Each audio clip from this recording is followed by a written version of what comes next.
It's the Fightful MMA Holy Smokes Podcast with Showdown Joe and Sean Ross Sapp.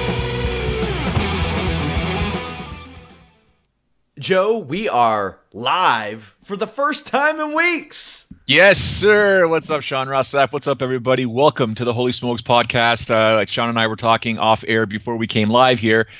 It's been a minute. It's been a while since this podcast was live, obviously, with the holiday season, with me traveling to Japan, with me recovering last week when I got from Japan. So there was no Holy Smokes Podcast, but we are back and lots to discuss in the world of mixed martial arts. And when I say lots, I'm like, we'll go through this podcast likely very quickly. Hopefully it's the quickest hour and a half in your lives. We're going to talk about some UFC St. Louis. We'll preview that. We'll get some picks in there. Anderson Silva is not retiring. We thought maybe that was it after the USADA situation. Nope, he apparently is not retiring. Marlon Moraes, Jimmie Rivera, sign me up, ladies and gentlemen. You knew this was going to happen. Conor McGregor and Dana White versus Showtime, the whole pay-per-view buy situation. Conor mentioned it, that he had to get all these people at the post-fight press conference. He mentioned he has to get all these people involved to make sure the numbers are correct. Well, lo and behold, we're seeing what's going to happen here. We'll talk about what kind of implications this may have for Dana White and the UFC and other people if they ever decide to go this way again. Maybe not, but they might. Khabib Nurmagomedov, man, that performance at UFC 219 was something else. He wants Tony Ferguson next.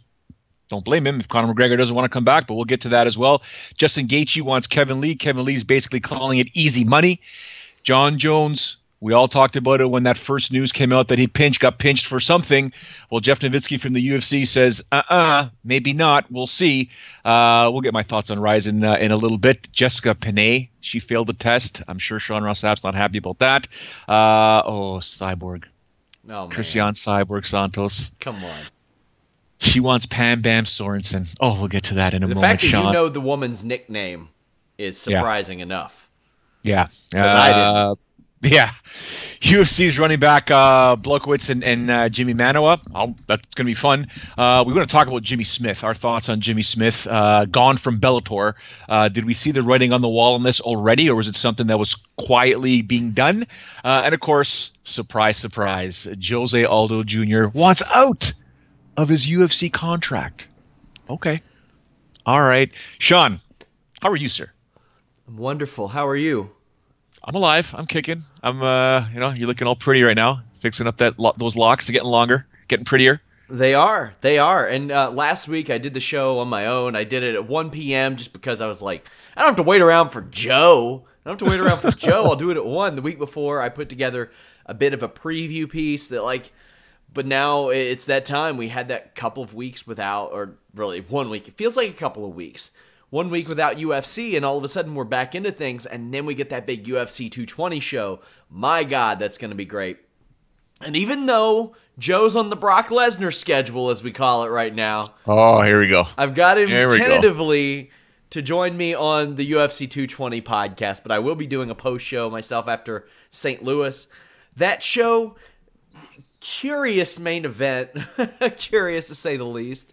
I mean, you got Uriah Hall, Vitor Belfort, Paige Van Zant's on the show. You got a bunch of guys on there that are really good, but we'll talk about that later. But what do you want to hop into first? Because there's a lot. There's a lot. There's a lot. I mean, I'll talk about anything that you want. I mean, I don't know what the hot story is, really what the hot story is, but you take a look at some of the headlines here, and is Jeff Novitzky's comments really the eyebrow raiser here? Or, because I was the one that kept saying, and Pearson was laughing at me, Trigg was laughing at me, you're telling me to get off that sort of horse there, that, kind of giving John the benefit of the doubt, although he's fooled us so many times, and you guys are like, don't do it. And I agree. I mean, it's just my nature. It's just my character. Maybe it's a character flaw that I have to kind of give people the benefit of the doubt. But after he screwed us again, I thought maybe not. But now we got Jeff Novitzky saying what he's saying. I mean, what do you take on that? Well, I mean, I don't have a problem with giving John Jones the benefit of the doubt as it pertains to USADA, but from a personal aspect, I mean, my God, the dude has shown gross negligence throughout his life over the last several years at every turn, from hitting a light pole to doing cocaine before a title fight to taking a pill, which, oh my God, I went to the lab. Okay, so this all comes from the Jeff Novitzky interview on the Joe Rogan Experience. I cannot recommend it enough. It is fascinating. I want Forrest Griffin and Jeff Novitzky on a weekly podcast telling me what's going down at that Performance Institute, because it was riveting. It was great. And plus, I just want to hear Forrest Griffin on a weekly show just because he's great. But he said that, first off, he explained the website that Jon Jones got the infamous now dick pill in 2016 from. And my God, I tweeted a photo of that website and what they offer on there. But my God, man, it's sad looking. Like clenbuterol's on there. Like there are a lot of stuff, and it'll say like not for human consumption. But he has said that he doesn't think that the facts thus far that have been presented to him in the Jon Jones case indicates that it's a guy who took something on purpose trying to cheat. And we have Vinny Fernando saying that Jeff Novitzky says that Jones could get 8 years of everything that stacks up against him. That's not necessarily true. That's like for aggravating circumstances if he did that and then something else. Like I'm about 90% sure with the information that I've been given that Jon Jones isn't going to get 8 years. And if he does get 8 years, he is probably going to try to get out of his UFC deal or get bought out of it or something like that and fight in Japan or something like that. But man, Novitzky also spoke about Nick and Nate Diaz, where he thinks that maybe they'll fight again, that maybe Nick wants to fight again, but he explained the whereabouts. He explained a lot of these issues that people wonder about. And like he said that even people in USADA, like he and another woman are signed up for the whereabouts program, and one of them had a failure. Like she failed to update her whereabouts, but she wanted to get acquainted with the system. You all have to watch that interview. But the Jon Jones information was the most interesting to come out of that. He could be back in a few months again.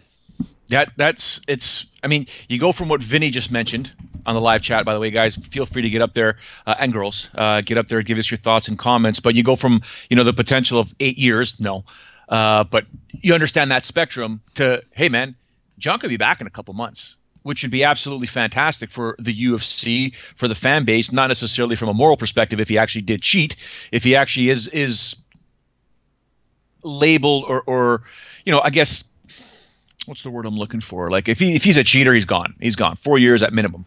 But again, you also make a valid point. I don't know if the UFC would buy out his contract. I'd like to see him try to go to Japan. Good luck. I don't think the UFC would allow that. Yeah. They'll do anything and everything possible because Dana White still has quite the vendetta against Jon Jones for canceling UFC. Was a 151 with Dan Henderson when Chael Sonnen tried to step up, and then UFC was it 200. So there's going to always be Dana White's vendetta against Jon Jones, preventing him from doing anything and everything to further his career. So that's that story right there. But like anyone, like Dana's always said, Sean, never say never. We just never know what's going to happen in the world of MMA until it actually does. If he ends up getting the same situation as last year, which isn't out of the realm of possibility, and a lot of people are like, oh, that's curious. It is curious, but it's not impossible. I mean, we see people get popped for things that they didn't intend to take all the time. And if that's the case, well, he's already served 5 months of a suspension. Like, it was July 29th when he last fought.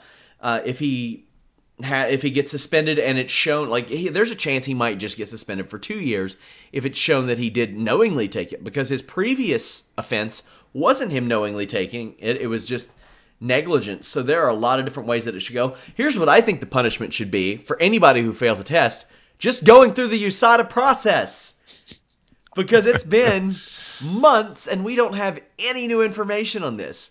Like, and with tons of people we don't have any information on.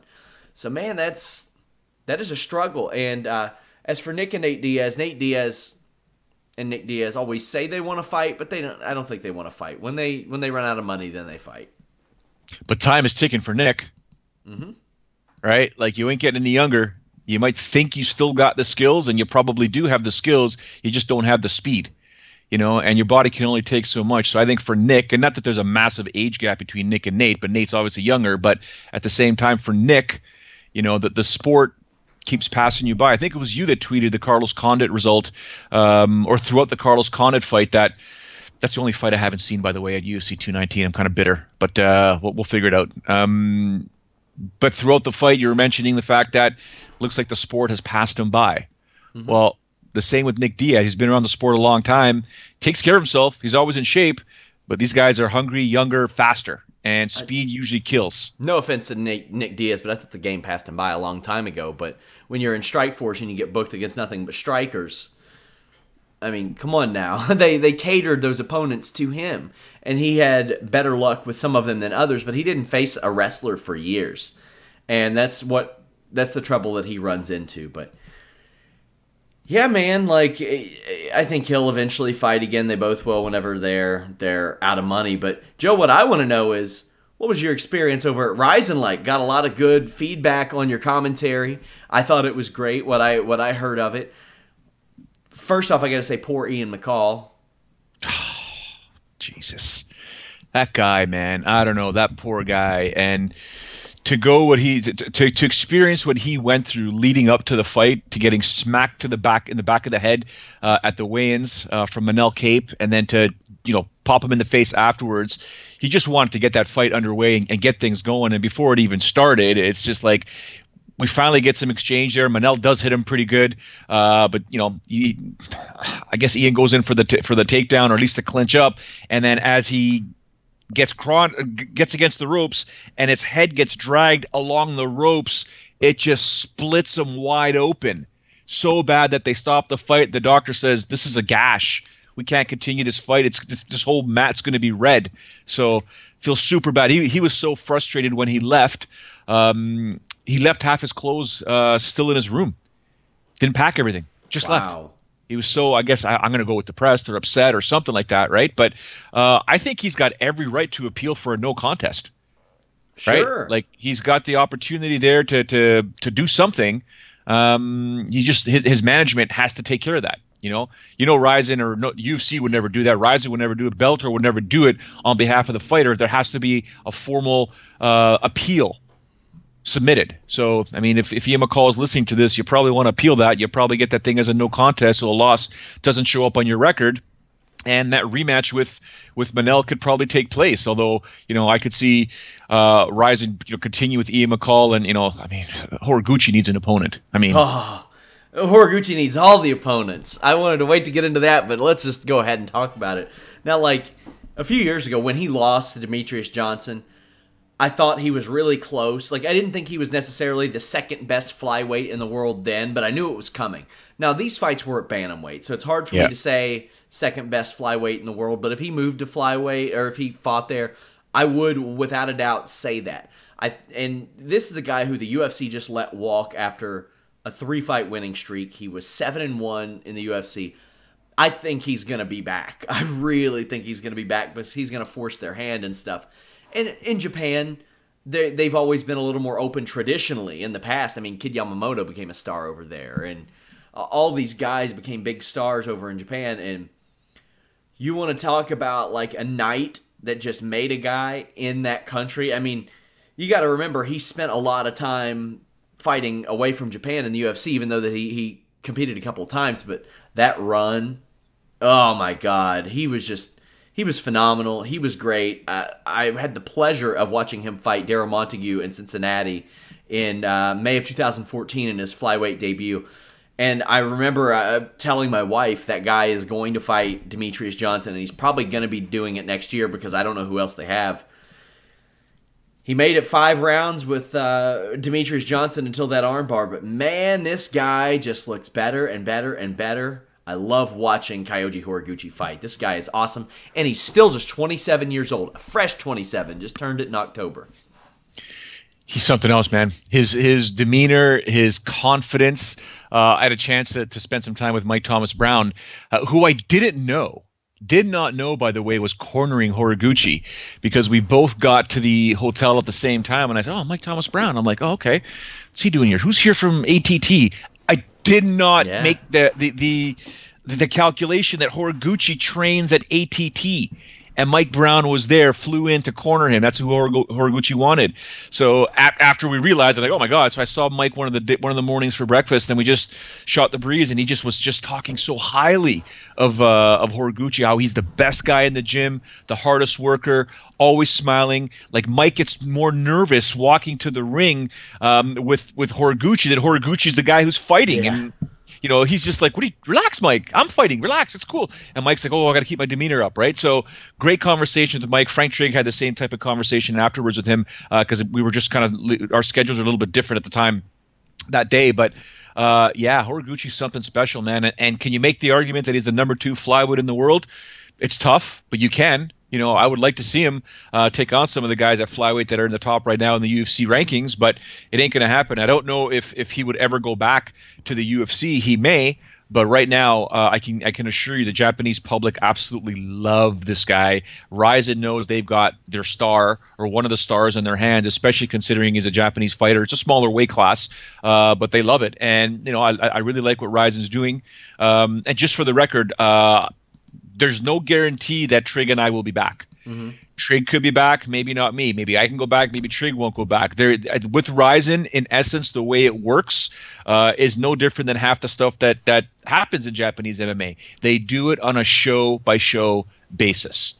For the most part, I am told that obviously tons of compliments, other than me freaking saying Yamamoto so many times in the Yamamoto fight.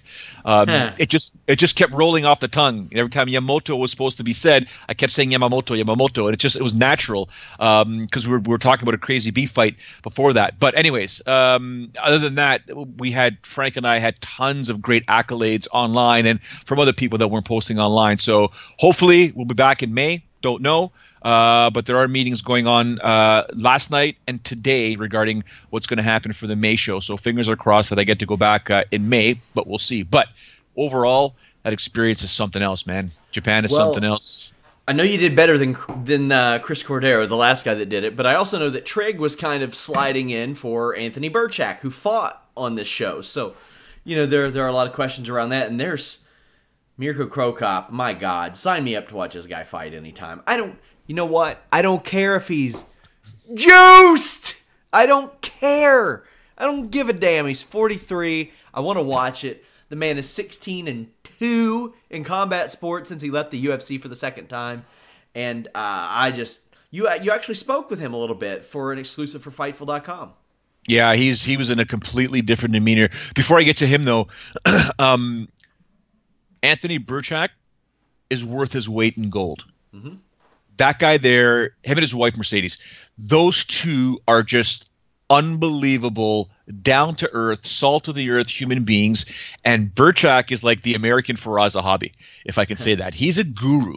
He knows fighting inside and out, and he can hold a conversation about anything, any topic outside of fighting as well. I got all the time in the world for Anthony and his wife. They are fantastic people. Now, moving back over to Mirko Cro Cop, who was in a completely different demeanor. He reminded me of the time when Heath Herring and I spoke to him last year. And Mirko's just chilled, man. Completely chilled. Sat down with Frank and I, and we're just, him and I were going back and forth with a bunch of things, and Frank was going back and forth with a bunch of things, and Mirko's just down to earth, man. Now he does operate on a different frequency. You've heard me say that before about certain fighters. He does operate on a bit of a different frequency, and that's the cultural aspect of living your life mainly in Croatia. I mean, if you've lived your life in Canada, in parts of the U.S., in South Africa, in Jamaica, in South America, in Brazil, your way of thinking and the way you communicate is going to be different than the rest of the world. And Mirko, the way he thinks and the way he processes information and then gives you an answer is a little bit different than what you and I might be used to. A lot of the questions that I asked him had to do with, I had a lot of questions to ask him, but some of the questions were about his kids, his sons, training, the future of MMA, how to distinguish a fighter that's really going to be a fighter if they come up to you at a young age and say, I want to be a fighter. And his answers were given in a way and we're just like, I never thought of it that way. Oh, okay. And the other beauty about being in Japan, Sean, and I know Jimmy Van has always wanted to go. I encourage you, man, if you guys can ever go there. And when I get a chance to sit down with Shingo, who's the matchmaker and one of the VPs for Rizin, just the way of life in Japan, how they view themselves, how they view foreigners, how they look at societies, how they look at how to handle themselves in public versus private, it's eye-opening, man. It's unbelievable, and I felt like I just scratched the surface of my conversations with Shingo, and our breakfasts were incredible. I just sat there like Didn't say a word, man. You know me. I like to listen more than I talk sometimes, but I was kind of like, okay. The whole samurai thing and what it means, and culturally what it means to be living on an island, and how they look at people that come to the island versus, it's like, we live here. We don't want conflict. This is all we know. We're farmers by trade. We live here. Everyone else is conquerors. Americans, you come over here and you try and conquer our land and whatever, that kind of mentality, right? So they're a very peaceful nation, very peaceful people, freaking clean. So clean. Good luck finding a garbage can on the streets. Subway system, spotless. Streets, spotless. Wow. It's insane. It's insane. Try having a drink in your hand that you buy from they've got vending machines everywhere, Sean. Whatever you want. You want beer, you want Coke, you want coffee, warm, cold, vending machine. Anything you want. Now, you buy it, where are you going to toss it? There's nowhere to toss it. It's crazy. It's so clean, man. It's unbelievable. As we wrap up our talk about Rizin, of course, Joe had a lot of exclusives. They're over at FightfulMMA.com. Go check that out. Kana Asakura, am I pronouncing that correctly? Yep. If she wants in that UFC strawweight division at any point, sign her up. Now, I say that. She won the Atomweight Grand Prix, but she's 20 years old. Yeah. Think about that. She was born in 1997. Yep. That's like, I think after Biggie died. I guess so. What a sweetheart she is, man. She is so nice. 11-2. She had a great run. Like I said, man, she's 20 years old, so she's going to end up growing into a frame that's probably 115 pounds.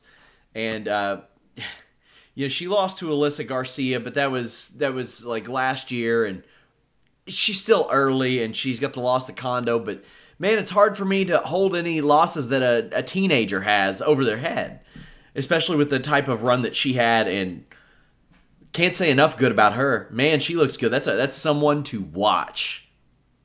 Well, you beat Reina. That's pretty damn good. Yeah, and she could fit right in there too. I mean, granted, she's a little bit older. When I say a little bit older, 26. I mean, she's probably at an optimal weight. Like, she's not like 20 years old where she'll grow into 115. But we've seen it with a lot of Invicta atom weights, like Michelle Watterson. She moved up to 115, and she does just fine. Penne as well. So lots of good came out of that Rizin show. It was a big week for Japan for us, too, because, I mean, we had the Rizin shows that happened on the 29th and 31st. We had New Japan Wrestle Kingdom 12 on the wrestling side on January 4th. Was there any at all buzz on the MMA side in relation to that, or was it like just all Rizin over there? Because I wonder how that translates into like the casual spectrum in Japan, like anything New Japan or Wrestle Kingdom related?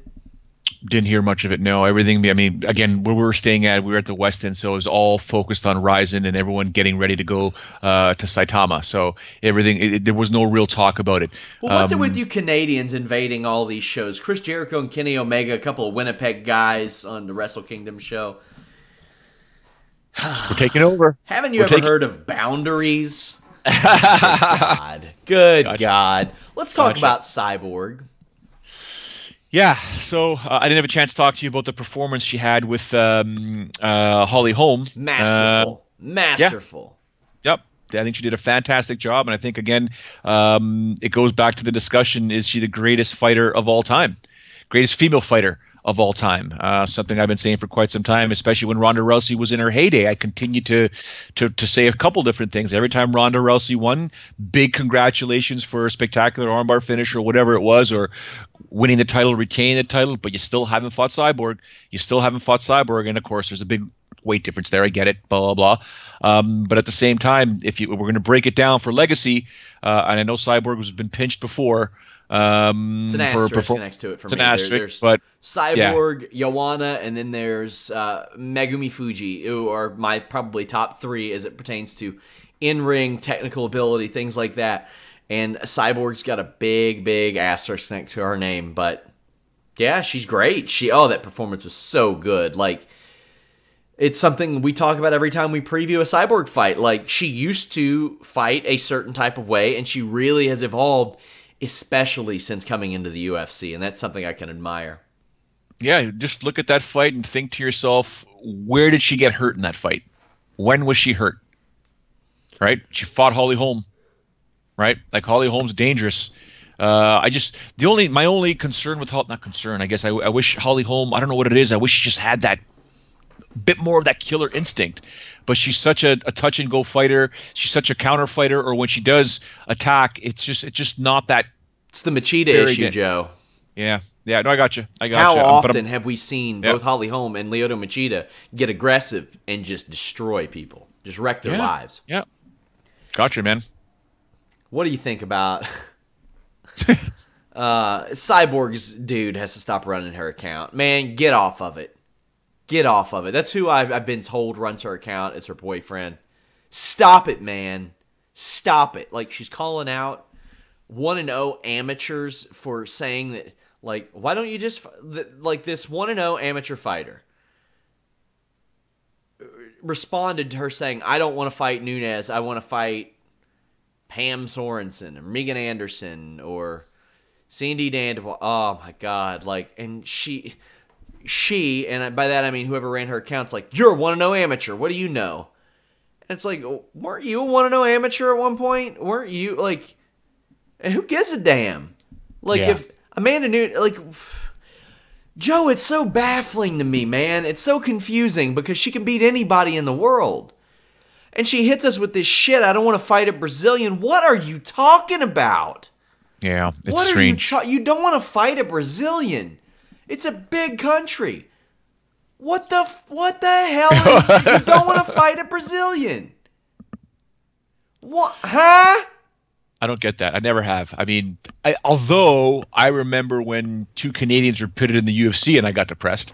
Now, the talent level or the depth of mixed martial arts in Canada, UFC related, and the depth in Brazil is completely different. You aren't getting a six-figure check, Joe. Correct. I got you. I bet if you got that six-figure check, you would feel a lot less sad about it. Yeah. And not only that, like, okay, so let's break this down. Man, there's so much weird shit going on here. So Megan Anderson, first off, Cyborg announces that she's fighting Megan Anderson. And Megan says, no, you can't just do that. I have not been offered the fight. So, okay, that's weird. And I'm assuming it's Cyborg's, I don't want to say handler, because I'm pretty sure it's her boyfriend, but whoever handles her social media. Okay, weird. I get it. I admire the fact that she wants to fight a featherweight. That's cool. But after that, or actually before that, Amanda Nunes says, I want that fight.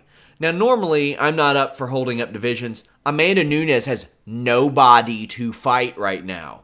Nobody to fight right now. Pennington's hurt. People are moving. They're jumping divisions, all that stuff. Dana White says, yep, that's the fight. That is the fight, Joe. That is the fight. So what does Cyborg and her people come through and say? No, well, we need to fight the next best contender. That's Pam Sorensen. To which I reply, who? Who is Pam Sorensen? And, you know, I had to deal with the people. They were like saying, they would reply to the story about Nunes and say, oh, UFC's not even trying to build this division. Not even What division? Myself and Joe have both written features about it, both done podcasts about it. There is nobody there. There are top 10 ranked girls in the world, including Bellator and Invicta, that are 5-5, that are 6-5. There's nothing there. It is a celebrity division. If you happen to have somebody that fits the profile, that's fine. Let's look at Pam Sorensen, Joe. Her last win was a victory over Jan Finney. Yeah, that Jan Finney. The one that Cyborg, I don't want to say it. All right. Yeah, a lifetime ago. Like, she probably did it in pancrase or rings or some shit. It was so long ago. That fight was at 140 pounds. Not a featherweight fight. Her fight before that was a win over Helena in Invicta. That was a featherweight fight. You know what Pam Sorensen, how that fight ended up? You know what they weighed in at? I think Pam Sorensen weighed in at 149 pounds. Okay. Oops. Yikes. Her fight before that, featherweight fight against India Gomes. You know who India Gomes is?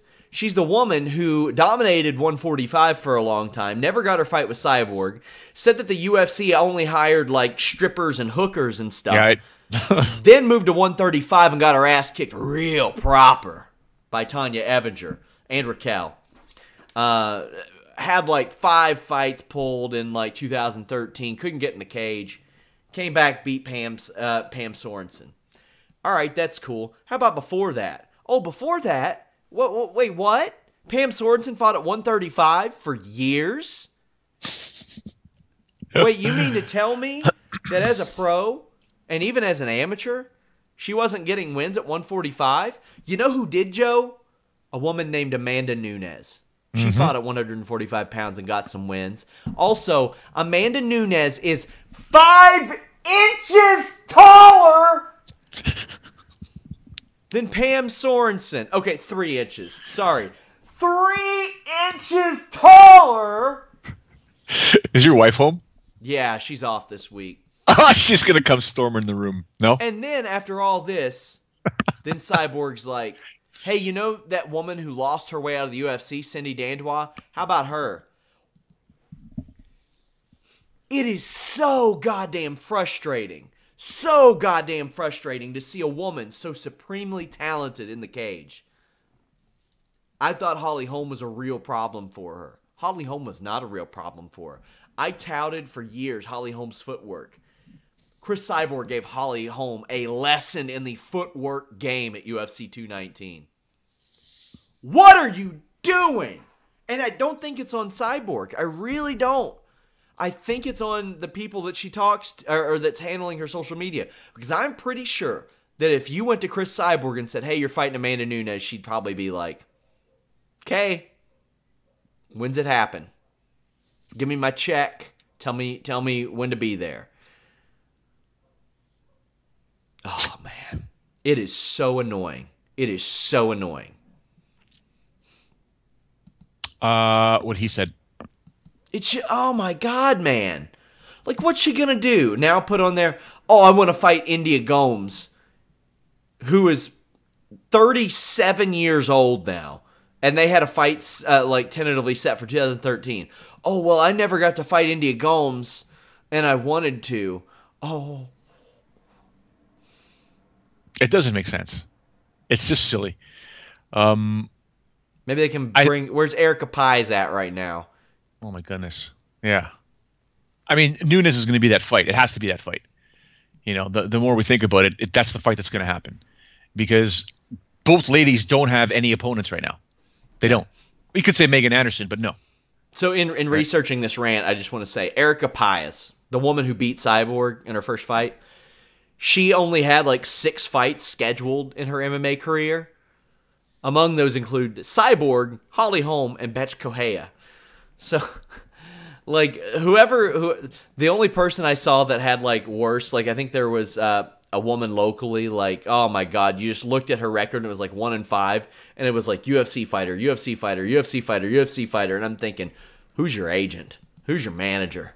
My God. Poor women, but it's really frustrating to see somebody as good as Chris Cyborg, and Vinny Fernando says there's a video after the fight where Cyborg is walking down the hallway and says, if they want me to fight Amanda Nunes, I will. And the people with her didn't even acknowledge what she said. That's what's so frustrating. You get these people, these managers, these social media people who do not reflect the interests of the fighter.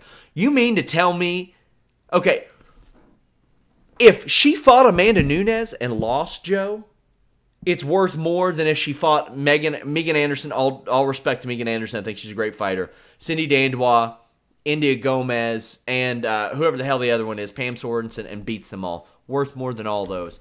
More pay-per-view buys than probably 2 or 3 of them combined. It's so frustrating. It's so annoying that this is a recurring topic on this show. On the Listen Ya Boy, Wednesdays, 3 p.m. Eastern on Fightful.com, we always talk about like some of the bad business decisions Impact makes. It seems like all the time we're talking about weird social media stuff with Chris Cyborg. Well, that post of UFC 221 Cyborg versus Anderson pay-per-view February 10th, over 43,000 likes, almost 2,000 comments, and it hasn't been taken down. right? Like it looks like a legit UFC 221 poster. There will be some idiots that order that pay-per-view thinking that fight's going to happen, Joe. Yeah. Joe, I had people that live up the road from me one time. I'll never forget. They were ordering a UFC pay-per-view in the middle of the afternoon. They said, "Oh man, we're going to watch the Liddell fight." The Liddell fight. This is like 12, 13 years ago. Oh, I know where you're going with this. They're like, "The Liddell fight's on," and I was like, "Bro, that happened 3 weeks ago." And they bought the pay-per-view. There are some people that just don't know, that aren't plugged in like that, and they see somebody like that, and hey, more power to them. I hope they enjoyed it. Did you tell these people that you would be more than willing to take a bet on the fight? Of course I did. Don't be ridiculous. I have a friend, our boy Nikita Krylov fan. Our boy Nikita Krylov fan, who will not change his Twitter handle to Krylov fan. What a chump. Used to bet his frat brothers on fights that were on UFC Unleashed.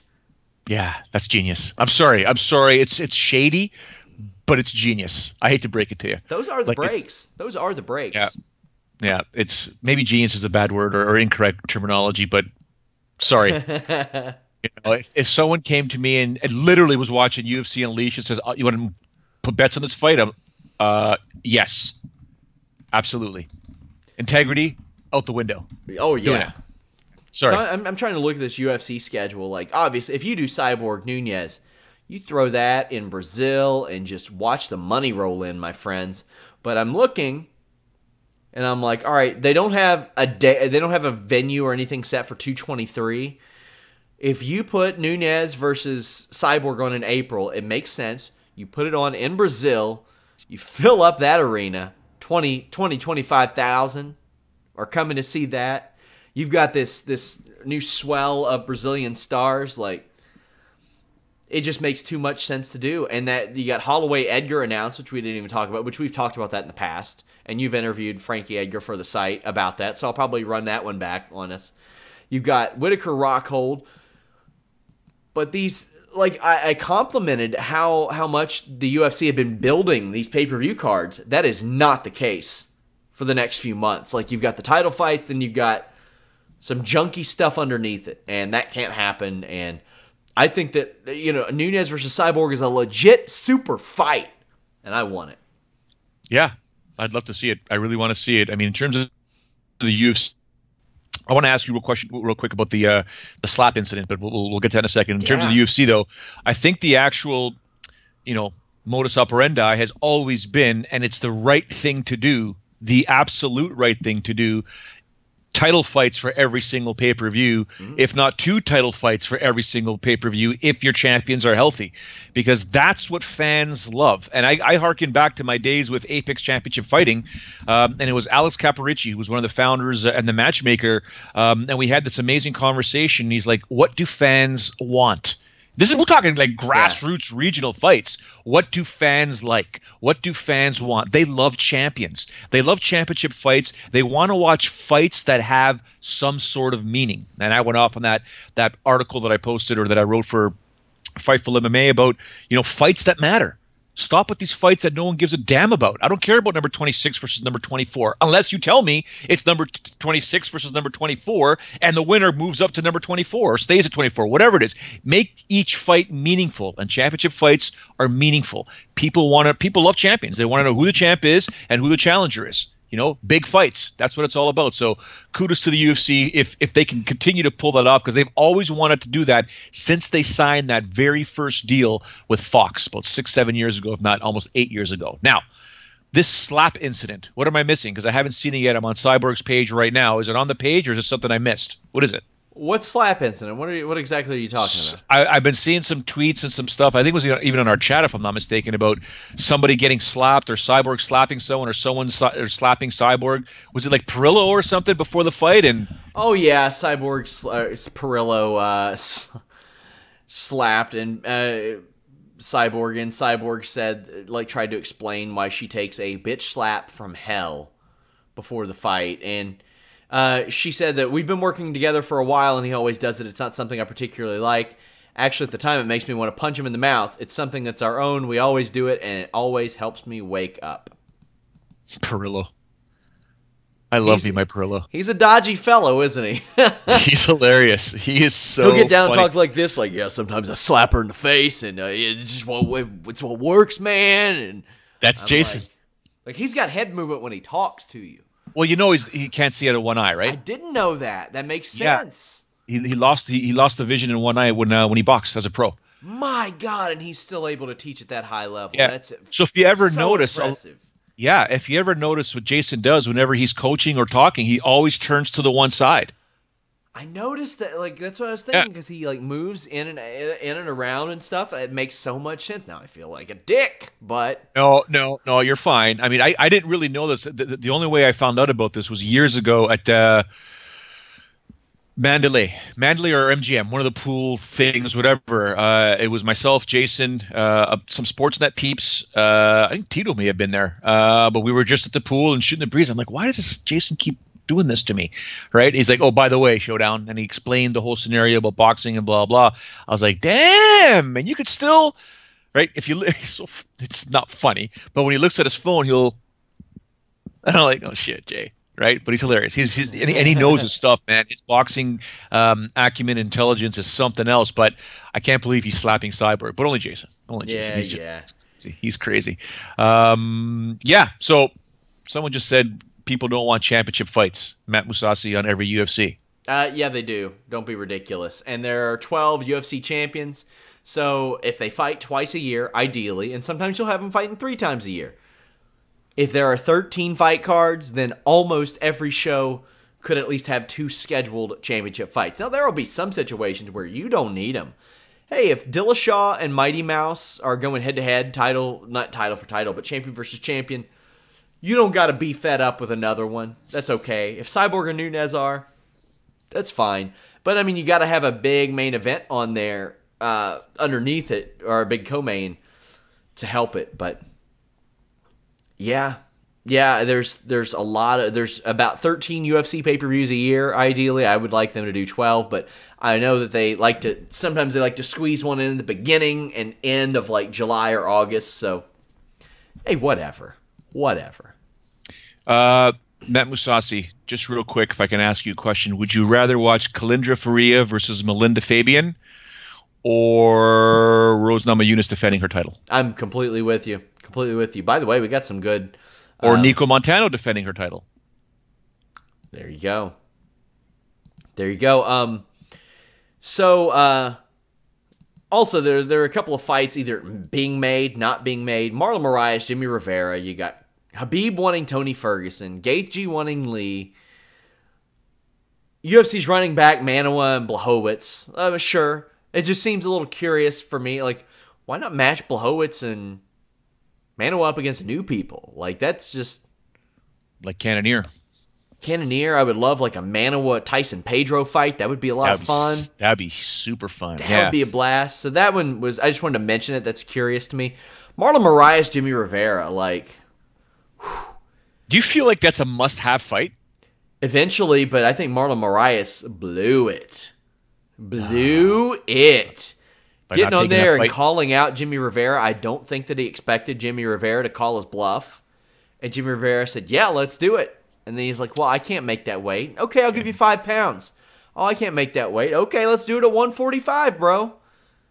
And then Moraes tried to say, well, I was at 165. Well, snooze, you lose, man, because you were in the conversation. Now, maybe that's not fair to say because Marlon Moraes fought a lot in the last half of 2017. He really did. But, man, you can't go out and do like the old pro wrestling heel thing. No. We fight on my terms. It doesn't work like that in real fighting. Sorry. I mean, Max Holloway was very, very, very fortunate that he didn't gain a lot of bad will after doing the where's Jose Waldo thing, fight me in Brooklyn, and then didn't fight in Brooklyn when he had the chance. Like, he's very lucky that he didn't have that. But I think he made up for it by beating Jose Aldo's ass twice last year. Now, I just think that made Marlon Moraes look bad. Now, I'm not saying that he's scared or anything. It's just, don't say you can take the fight if you can't take the fight. Don't make the challenge if you can't do it. Well, I think you're bang on with the whole got my bluff called because I have no doubts Marlon would love to fight Jimmie. But like you said, it's not on your terms.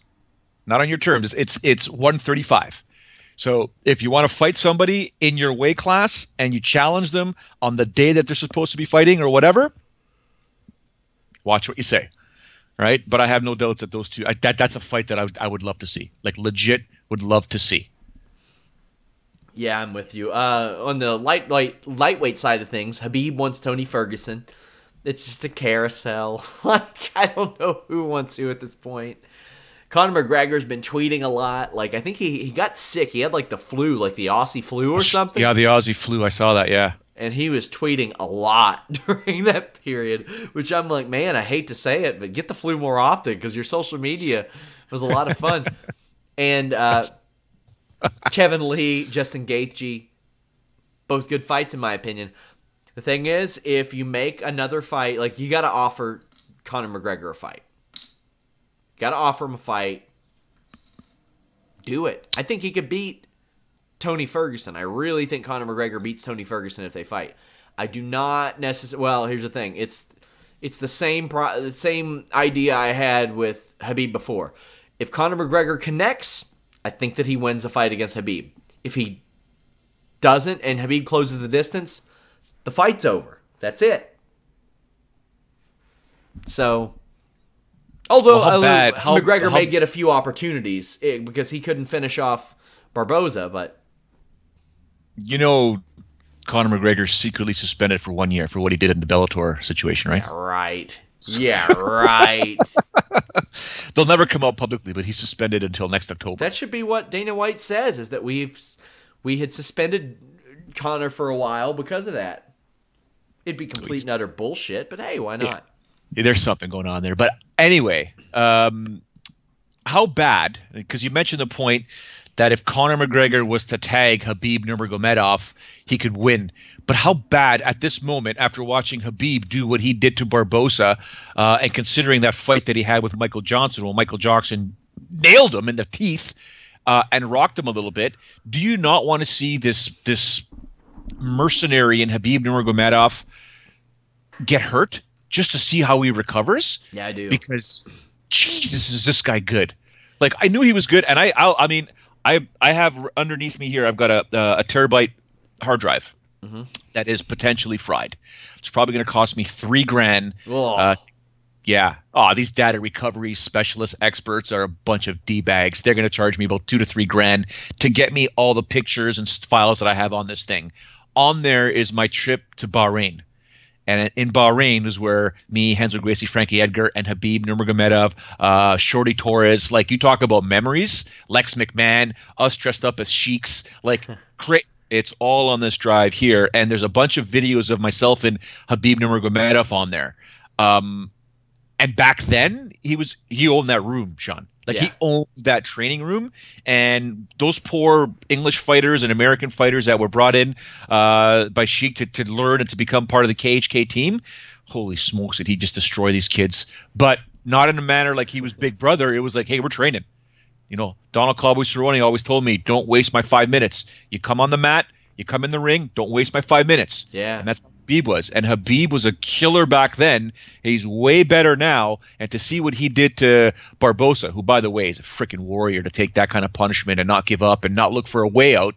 But just when you look at someone so dominant like that, and you have Conor McGregor, who's, you can make the arguments, the best striker in the UFC. He went 10 rounds with Floyd Mayweather. You can make that argument. But to tag Nurmagomedov with that left hand just to see how Khabib deals with it, I would love to see it. Or can Khabib say, I don't care who you are, I'm taking you down, beat the crap out of you? Yeah, I'm just convinced Michael Johnson is he's just there to disturb things.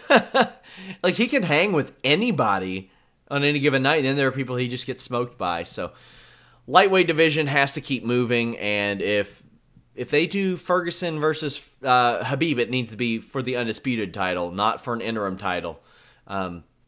Well, they did that with Barao back when Barao was the interim featherweight champ or bantamweight champ. Yeah. But, I mean, Cruz is hurt, and McGregor isn't. Jessica Penne got popped. Surprising to you? Yeah. Yeah, no. I mean, if you talk to anybody in the fitness industry, someone that you and I know pretty good in terms he's been on the show before, yeah, he's got the eye. I don't have that eye. I'm the first person to tell you all the time. I don't have that steroid eye. I don't have that, PED eye where I can look at someone and say, that dude's on juice, that woman's on juice. And he told me flat out, he's like, I can tell you anyone and everyone pretty much that's on PED. Now, this is a trained eye. This is a guy like you and I that can go look, like you can go look at an MMA fighter in his second or third fight and know if there's potential. You can look at somebody in the professional wrestling realm and know what needs to be worked on. Same with me. I can look at, whether it's hockey, soccer, baseball, not baseball, hockey, soccer, MMA, whatever. I can tell when someone is good and has potential, but I can't tell when someone's on juice. I don't know what it is. He can. And he looks at women as well and goes, yeah, that's not natural. Well, I can in pro wrestling because by and large what happens is when a lot of these guys take their juice in pro wrestling, it's so they can get to be like 245, 255, way up there. It's not so they can take it and then cut to 170 or something like that. So they'll have the back knee, and the real telltale sign is the giant traps that pop out of their ears to their shoulders that humans aren't supposed to be done because they're taking stuff not for human consumption too. But with Jessica Penne, I mean, great shape, worked really hard, but it's always hard for me to decipher who's doing what. But hope for the best for her. Didn't expect that out of her, but that is not good for Jessica Penne. If she gets 2 years, let's see, how old is she? She's 34 already. That could be a career ender. It's tough, man. Like to know more about it, but yeah. And she lost 3 fights in a row. She has not won a fight in the UFC since 2014, so that's already you're talking about being out for 2 years right now, and you haven't won since 2014, so you're coming back. Oh, when? 2019? You're going to tell me the UFC's going to take you back after not having won a fight in 5 years? I don't think so. She's probably done in the UFC. Actually, as I see, this week she was handed down an 18-month suspension. Whew. And so there you go. We knew that she got the anti-doping violation, but we didn't know that she was going to face the suspension. So, man, 18 months. So what, she'll be back at the end of next year? I think she's done. Yeah, that's not good. Yeah, it's unfortunate, but yeah, got you. Yeah, I wanted to clear that up. We didn't know that she had popped. We actually talked about it back in March, but that extra timeout, man, that's not good. That's not good. Now maybe if it's just I don't see them taking her back at the end of this year. Anderson Silva's not retiring. He's not retiring. Does that surprise you? Actually, it doesn't surprise me at all. I think he'll fight until he's 50 if he can. Yeah, he'll try and just break some sort of records, but at the same time... Uh-oh. You're going to get us demonetized. Mute that. What about this Ed Soares shit years ago where he's like, maybe he'll fight until he's 35? Yeah. For those that don't know, the Imperial March there, Star Wars, Darth Vader, blah, blah, that's the ringtone I have for my wife. Oh, man. Yeah. And are you surprised? Tuesday between 3 and 4:30 p.m. she's calling me? Yeah. Of course. By all means, just to go back to Anderson for a moment here, where's he going, man? I mean, this guy isn't – I think there's going to be a time when we look back. Anyone that's followed his career for as long as – or if you've just followed his career and you watched his progression as a fighter from when he competed in Brazil to when he competed in Japan to when he came to the UFC, made his debut against Chris Lieben and became the champion against Rich Franklin and blah, blah. I mean, the thing with mixed martial arts fans, it's what have you done for me lately? A lot of them forget what he did, especially in the Patrick Cote fight, especially in the Damian Maia fight, especially in a market that was new for them, in the Middle East. Like, it was crazy. But this is a guy who's been up and down and could have gone down as the greatest of all time. I mean, the GOAT conversation was almost it was unanimous at one point for Anderson Silva. Now he's got the asterisk next to his multiple asterisks. Yeah, it's just now he's not going to go down to do that. To be fair to him, there was a good period where everybody that he was facing was also on some stuff. So there is that if you can put it there. But man, Jessica Penne and Anderson Silva both. Penne's facing maybe the end of her career, but Anderson Silva says, "I don't care how long. I'm not retiring." Jimmy Smith, end of his Bellator career, they asked him to take a pay cut, and he said, "Nope, not in my best interest." Instead, Chael Sonnen and Big John McCarthy are filling in. That's fair, but I think Jimmy Smith is one of the best in the game. He is incredible. So, is it confirmed that the UFC will sign him? Joe Rogan wants him to. But see, the thing is, Joe, like, man, it's rough for Jimmy Smith because he's a color commentator, and they have right now Joe Rogan. Well, what if Joe Rogan's not around? Oh, well, we got Dominic Cruz. Well, what if Dominic Cruz isn't around? Oh, we got Daniel Cormier. Well, what if he's not around? Paul Felder, who just emerged out of nowhere as this awesome color commentator. Being 4th or 5th on that depth chart might not get you a lot of work. I don't know if he would be interested in doing some play-by-play, but they could definitely do with some more play-by-play guys over there because it's slim pickings in the UFC as far as play-by-play guys, and that's after they let a Mike Goldberg go. Like, I'm asking for Mike Goldberg back with some of these guys. Not John Anik. John Anik's fine, but yeah, man. Also, we have a UFC event this weekend. UFC St. Louis. I am doing a post-show podcast right afterwards, Sunday night. But before Joe and I break down the show and make our picks, take a listen at what the pros think, and this is all courtesy of James Lynch. You all can get all kinds of great stuff from him over on Fightful.com, FightfulMMA.com, and make sure you subscribe to our YouTube where he's got interviews releasing all the time. I got to go with Jeremy Stephens. That's my boy over there in San Diego, man. So I think he's going to knock Choi out. That guy just comes forward reckless, and Jeremy's too powerful for him. You know, I've been a very big Jeremy Stephens fan, man. I think he's going to go out there and just put on a really good performance. The guy doesn't get tired. So I think he's going to go out there and grind him out. I have to go with Jeremy Stephens. I mean, this guy brings it every single time, and he's a veteran of the sport. I mean, I feel like it's his time to make a run toward that title. That's a fun fight, honestly, and that's a hard one to pick because Jeremy came off his last fight against Melendez, and he actually looked really good. And Doo Ho Choi came off his last fight, but he hasn't fought in a while. Again, and his last fight was against Cub. And I thought he had his moments. He looked good. It was a little bit of it was an awesome fight, don't get me wrong, but it was a little bit wild. Like, they were just throwing haymakers. And I think Stephens has that power that if you try to fight him like that he can catch you. But Doo Ho Choi has that power too, so that is a really hard fight to pick. I'm gonna pick Stephens. I don't know how. I'm gonna say TKO, but because it's a 5-round fight now, not a 3-round fight. But that's a tough fight, man. If Choi wins, it won't surprise me at all. That's a great fight. I've always been a huge Jeremy Stephens fan, and watching his last fight with Gilbert Melendez, he looked like a completely different fighter with those low kicks, and just he's an animal. And then the Korean Superboy, right? He's a beast in himself, but I think Jeremy Stephens is gonna be a little bit too much for him. Oh man, that Doo Ho Choi's got a laser right hand, bro. I like that kid. But Stephens is as tough as they come. Doo Ho Choi, he's there to be hit, and he eats some shots, and that's, you just can't give Jeremy Stephens that fight. You know, if you fight him smart, if you stay on the outside and you pick him apart, that's the way to victory. And Doo Ho Choi just does not have that in him. So I'm gonna just pick Jeremy Stephens, man. He just swings too hard. He just hits too hard, and he just brings it.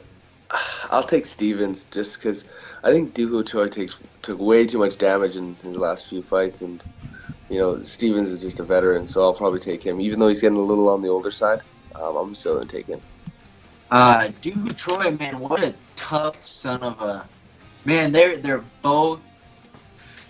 I'd like to go with Stephens in the earlier rounds and Choi in the later rounds. I think that guy he's just nonstop and can go those rounds. So that I don't want to say specific like he's gonna win or he's gonna lose because you never know, and there's so much detail that goes into it. But I think that he can win in the earlier rounds and Choi can win in the later rounds. So here we go. It's UFC St. Louis. Jeremy Stephens versus Doo Ho Choi. Uriah Hall versus Vitor. Paige Van Zant. Jessica Rose Clark. Ya boy Kamaru Usman versus Emile Weber Meek. Yeah! Darren Elkins, Michael Johnson, like that is like. See, the thing is, like some of these names, like a Vitor, Paige Van Zandt, do jump off the page to casual viewers, but I'm just talking like just chock full of top 15 fights. When James Krause versus Alex White is like 6th from the top, that's solid. You got Thiago Alves on the show. You got Danielle Taylor and J.J. Aldrich in a strawweight fight. You have Kalindra Faria versus Jessica Ai. For years, we have heard the excuse that Jessica Ai was only losing fights because she wasn't in a real weight division. This is finally her chance, and she's fighting a top 15 fighter in that division. So I just wanted to mention that there are a few real good women's fights on this prelim show. You have Bernardo against Aldana, Jessica Ai versus Kalindra Faria, Danielle Taylor versus J.J. Aldrich. That's on the Fight Pass prelims. Man, that's solid. That's 5 fights in the prelims. Hey, that's huge. And you know what I always say? You put that on there because there are those weirdos who just watch women's MMA. And they have that subscription already for Invicta. So I think it's everything you say about this conspiracy theory. Oh, it's not conspiracy. It's real. Continues to come true when you look at 5 fights on the UFC Fight Pass card, 3 of which are women's fights. By the way, Mike Santiago on there, we interviewed him for Fightful.com. Check that out. Joe interviewed Thiago Alves earlier this year, I believe it was, in Buffalo. And of course, you talked to Kamaru Usman. We talked to Jessica Rose Clark. We got a lot of people. We had an interview with Uriah Hall last year, so we've talked to a lot of people on this show. Out of the 3 women's fights on this show, is there anything that stands out to you? I mean, some good names there.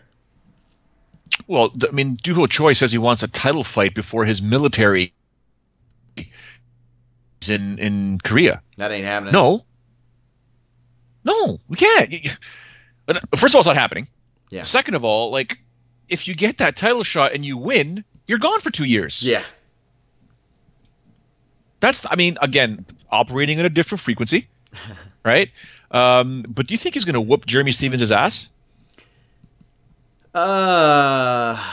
Jeremy Stevens is like Michael Johnson in this division, so I hope they fight each other at one point. Like, he shouldn't really be ranked in the top 10.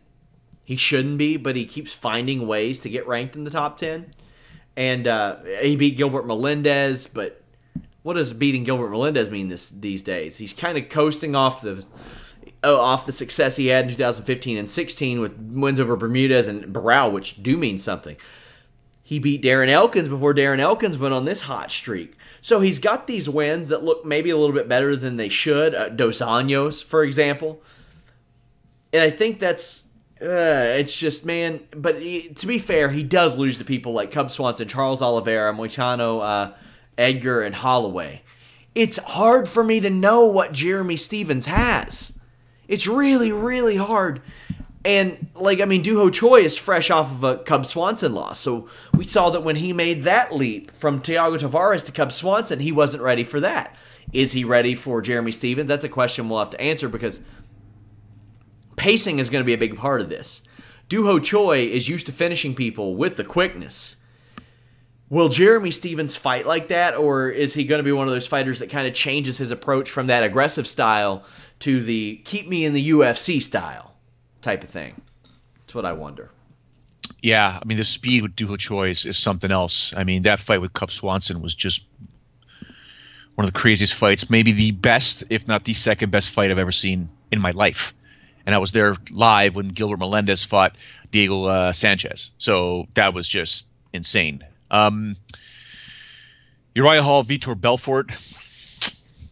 Again, 2 guys we just don't know. We don't know what Vitor Belfort has left, really. And Uriah Hall, you don't know which Uriah Hall is going to show up. Paige Van Zandt, a lot of pressure on her to win this fight. She can't lose to Jessica Rose Clark.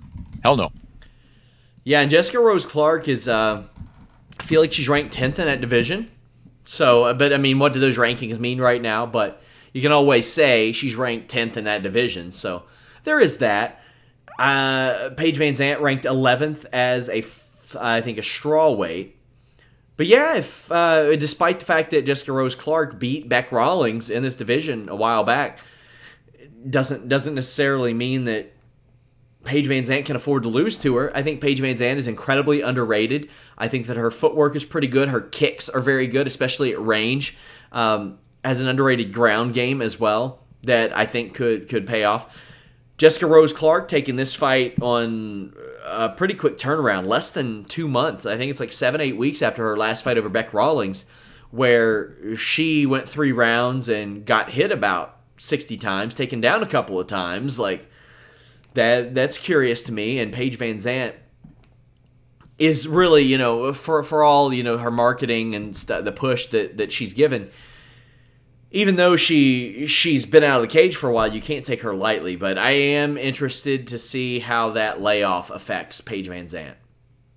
Layoffs are never good. Although she's young, it's fine, but you want to remain fresh. I mean, the fact that she's only a plus 105 favorite, which isn't saying much. I figure the public would have her way more. Wait, she as favorite or an underdog? Sorry, underdog. She's an underdog. She's an underdog. I thought because of her popularity, the price, and that price could change. It is dropping, obviously. I can tell right now by just looking at some of the graphs here. But I wouldn't be surprised. Too close to even for me. A little too close. I thought for sure she'd be more of a favorite. I'm just looking at Kamaru Usman, minus 600, plus 450 for Emil Meek. I mean, this, in my opinion, is such... All the pressure's on Kamaru to win this fight, right? Like, he has no business losing this fight whatsoever. And I think after this fight here, I know I'm jumping the gun, and obviously there's a bias there with Kamaru and I doing, broadcasting for Titan, but Kamaru can't take these fights anymore. Yeah, he's got to fight somebody in the top 15. And the thing is about Valhalla, like, he had that one-sided win over Jordan Meehan, and he really made his name on the Paul Harris knockout. And that's when knocking out Paul Harris meant something because everybody wanted somebody to knock out Paul Harris. And he's been out of the cage for 13 months as well. That's not good. So if Kamaru Usman can't get past him, that's going to be rough. But after this, Kamaru Usman needs to fight a top 15 fighter. And we mentioned it before the Sergio Moraes fight. He needed a finish. He needs to keep finishing people. Yeah, he can't have a boring win here. And I mean, he'll get some praise, sure, but if you're 6-0 in the UFC, 8-0 if you count the Ultimate Fighter, you need to be finishing people, and he only has 2 finishes in that entire time. But man, that knockout over Moraes opened up people's eyes to the point to where you got Stephen Wonderboy Thompson telling us on last week's show, yeah, he is a very scary guy, and I know I'll probably end up fighting him eventually. Yeah, there's a lot of people that don't want nothing to do with Kamaru. Nothing to do with him. A lot. And, I mean, he's tried to fight Masvidal and Covington. They both turned down the fight. Yeah. Yeah. So I love this division. Right now, this 170 division is fantastic. Come on, Tyron Woodley. Get healthy. Get back to defending this title. But the last fight, I know you mentioned James Krause and Alex White, which is a ridiculous fight as is, but Elkins and Johnson is another ridiculous fight. And that's going to be your preliminary card, Fox Sports 1. Well, this whole thing is Fox Sports 1 except for Fight Pass, but the Elkins-Johnson fight's going to be sick.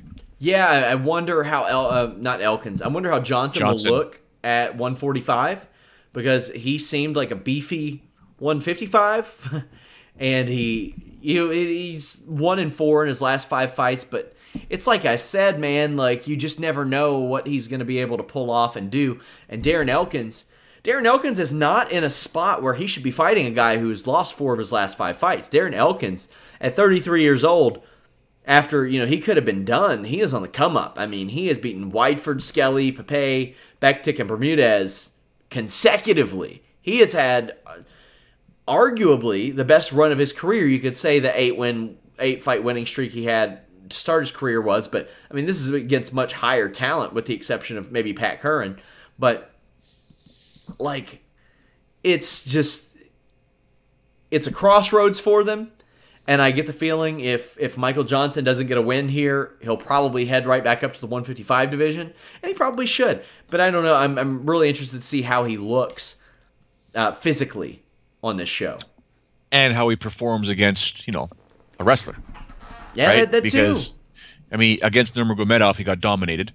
He lost to Nate Diaz, and Beneil Dariush was a split decision loss, but that Nate Diaz, who's not really a wrestler, is a striker per se, That was a decision loss.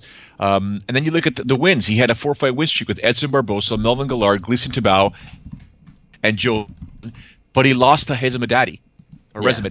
He lost to Miles Jury, but he also beat Tony Ferguson, the current UFC interim 155-pound champ. So Johnson's, like you said, he's a bit of an enigma. It's hard to figure out. You don't know which Johnson's going to show up. But right now, with 1 win in his last 5, he's got to win this fight. And Darren Elkins, we know, will not go away unless his body shuts down. So the opportunity for Johnson right now to keep this fight standing and try and knock the lights out of Darren Elkins is there. Elkins, if he's breathing, he will continue to fight. I mean, best comeback of 2017 was Derek Elkins. Let's be honest for a second. And at the same time, or Darren Elkins. At the same time, Darren's not going to sit there and want to stand and bang with Michael Johnson. He's going to want to get this fight down to the ground immediately.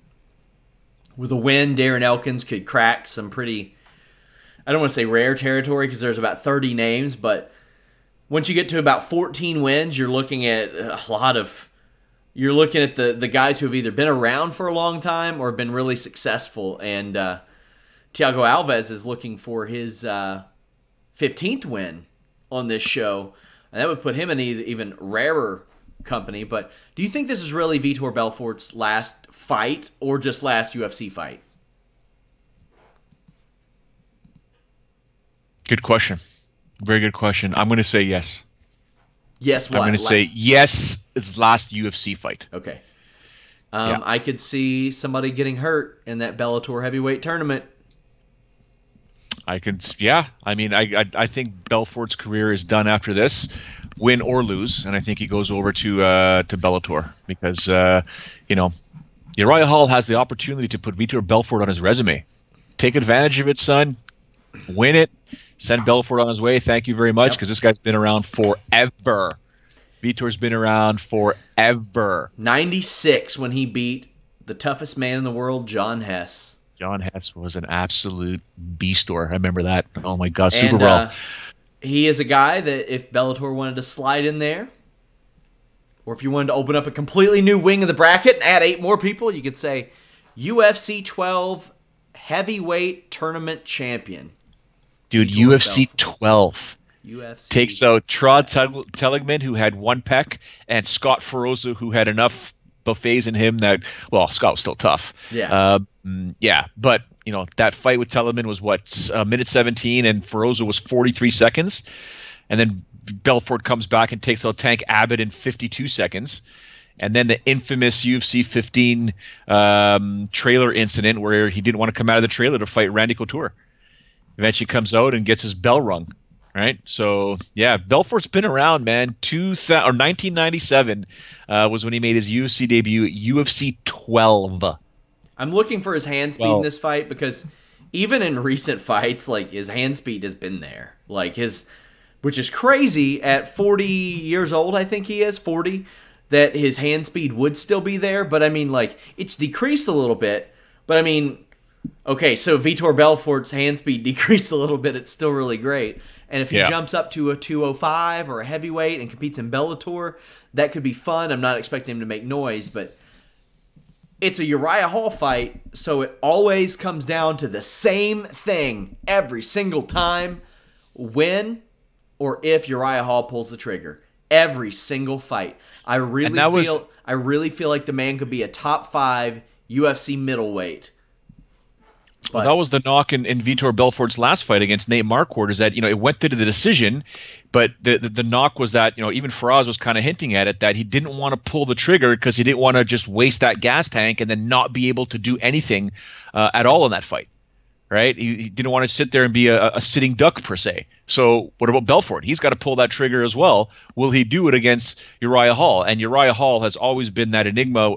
We're using enigma a lot in the show, but way back from The Ultimate Fighter when Chael Sonnen's like, it's all mental, man. It's all mental for you, right? And Uriah told me in Seattle way back when we interviewed him, it's always been mental, man. Always been mental for him. And that's a tough hurdle to have. David Loiseau had those problems, mentally for some of these fighters. I mean, George St. Pierre talked about it all the time.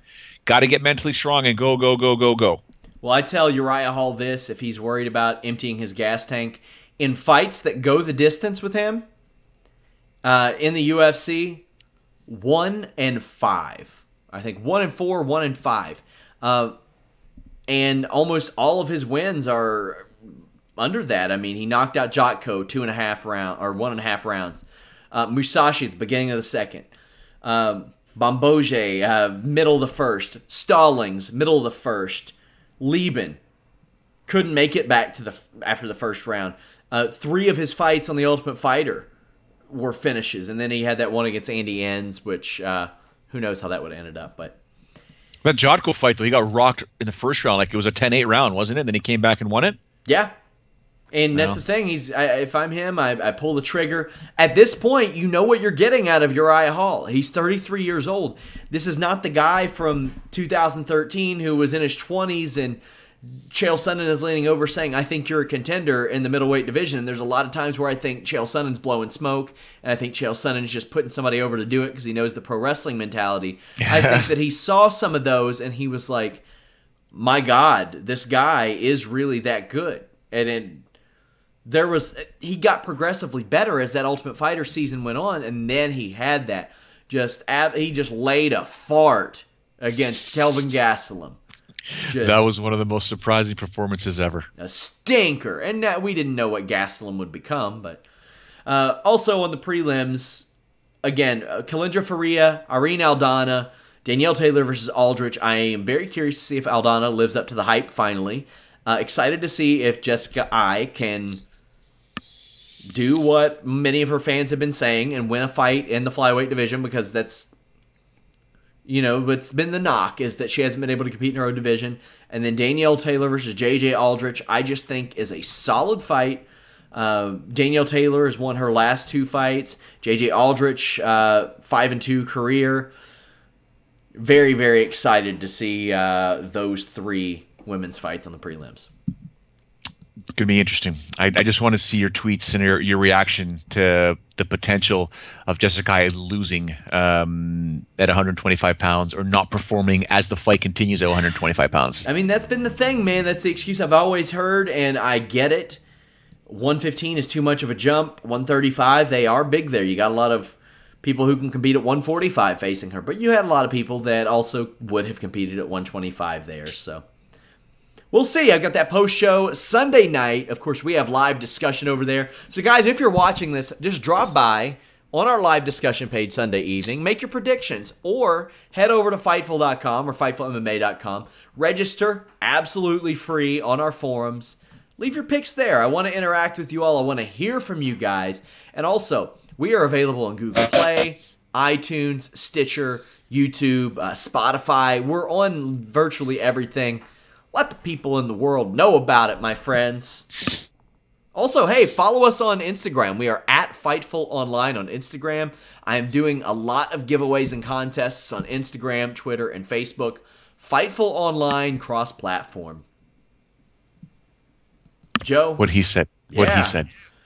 Joe, where can the people follow you on social media? If you haven't figured it out over the past, I think, is it 18 months? A little less than 18 months that we've been on the air. Yeah, at Showdown Joe is probably the best place, as always. At Showdown Joe. Follow Sean Ross Sapp, at Sean Ross Sapp. Give us a follow. Give us some love. Share the knowledge. Share the fact that, you know what, hey, man, this is a legit site. We cover anything and everything that has to do with combat sports and professional wrestling. We love what we do. Just get it out there, kids. It's fun. And we love the interaction with you crazy.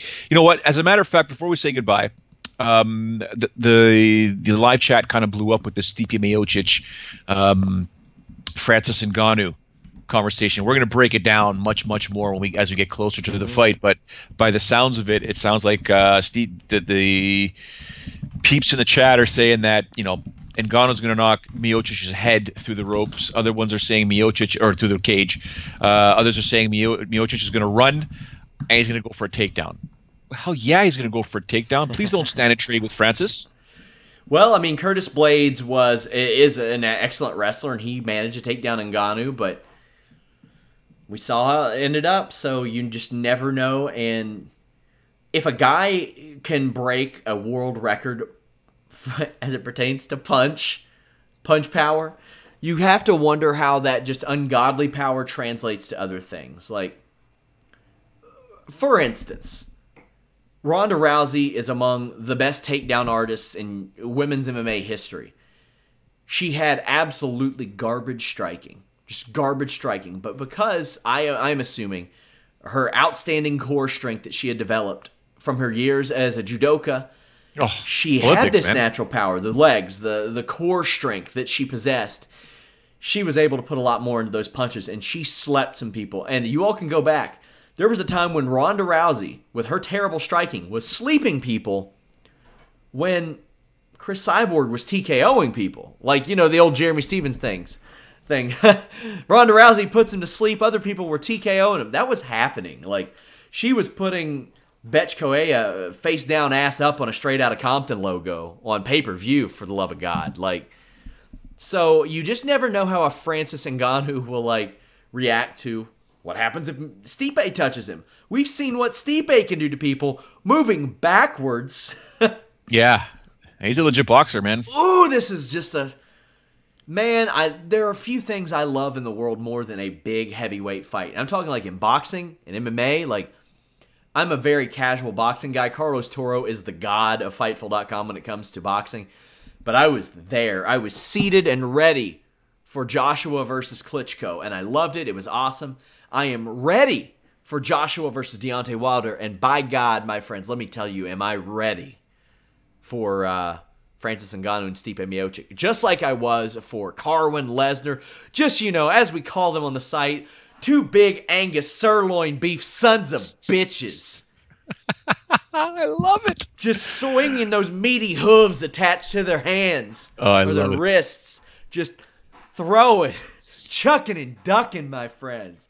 This is what I'm here for. I can't wait. Can't wait. Love it. Love it. Can't wait. I'm saying, yep, it's going to be fun. I can't wait. Guys, until next time, make sure to follow us. Visit Fightful.com, FightfulMMA.com, FightfulWrestling.com. Until next time, guys, we are out.